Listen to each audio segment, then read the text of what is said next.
President Obama signed that spending cut bill to raise the debt limit on Tuesday, of course, one day after a true moment of unity on Capitol Hill. And that came about because of the return of Congresswoman Gabrielle Giffords. CBS News congressional correspondent Nancy Cordes has more for us this morning in that dramatic milestone in Congresswoman Giffords' recovery. Nancy, good morning.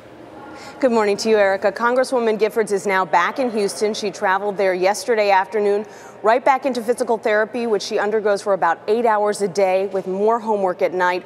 Her aides tell me she's actually walking pretty well on her own now, which is a big milestone. And her chief of staff, Pia Carusone, who was at her side all night that night, spoke to us about what it was like for the Congresswoman to be back on the House floor for the first time in 7 months.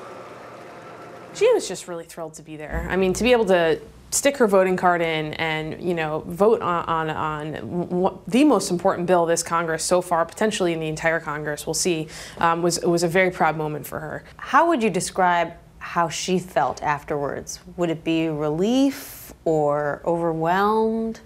Oh, you know, both. I think she was, you know, relieved to have made it this far, emotional to have just seen these friends and colleagues that she hasn't seen, and most of them she hasn't seen since the shooting. You know, prideful that she could take this vote on the debt and deficit issue that she's, you know, follows very closely.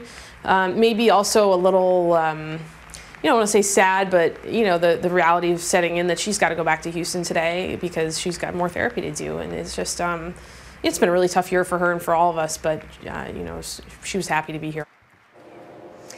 In the House of Representatives, where terms only last 2 years, re-election is never far from a member's mind, and it's no different in Congresswoman Giffords' case.